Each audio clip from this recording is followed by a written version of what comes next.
ভারতের প্রধানমন্ত্রী নরেন্দ্র মোদীকে আবারও হুমকি দিয়েছেন যুক্তরাষ্ট্রের প্রেসিডেন্ট ডোনাল্ড ট্রাম্প। সম্প্রতি তিনি বলেছেন, ভারত যদি রাশিয়ার কাছ থেকে তেল কেনা বন্ধ না করে তবে দেশটির পণ্যের ওপর ব্যাপক শুল্ক আরোপ করা হবে। তবে ট্রাম্পের এ বক্তব্য নিয়ে এখনো কোনো মন্তব্য বা তেল কেনা নিয়ে নিজেদের অবস্থান জানায়নি ভারত সরকার।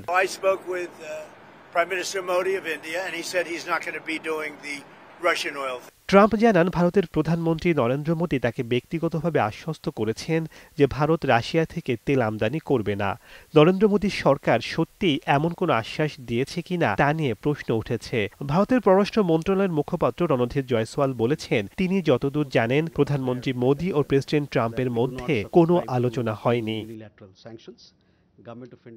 ইতোমধ্যেই ভারতীয় পণ্যের ওপর যুক্তরাষ্ট্রের শুল্ক অনেক বেড়েছে। এই বছরের আগস্টে ট্রাম্প শুল্ক হার বাড়িয়ে 50% করেছেন। তিনি বারবার বলছেন, রাশিয়া থেকে তেল আমদানি বন্ধ না করলে এই উচ্চ হারের শুল্ক বজায় থাকবে বা আরও বাড়ানো হবে।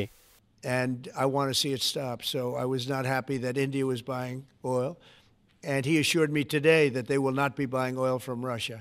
এদিকে ভারত রাশিয়ার কাছ থেকে আন্তর্জাতিক বাজারের চেয়ে সস্তায় তেল পায়। গত 3 দশকে মস্কোর সঙ্গে মহাকাশ, পরমাণু শক্তি এবং প্রতিরক্ষা ক্ষেত্রে নয়াদিল্লির সহযোগিতা বেড়েছে। আবার সাম্প্রতিক দশকগুলোতে যুক্তরাষ্ট্রের সঙ্গেও ভারতের সম্পর্কের উন্নতি হয়েছে। এ অবস্থায় ট্রাম্প না পুতিন কাকে প্রিয় বন্ধু হিসেবে গ্রহণ করবেন তা নিয়ে দোটানায় রয়েছেন ভারতের প্রধানমন্ত্রী নরেন্দ্র মোদী। শেখ সাদি মারজান, সময় সংবাদ। हम ग्लोबल साउथ के साथ साझा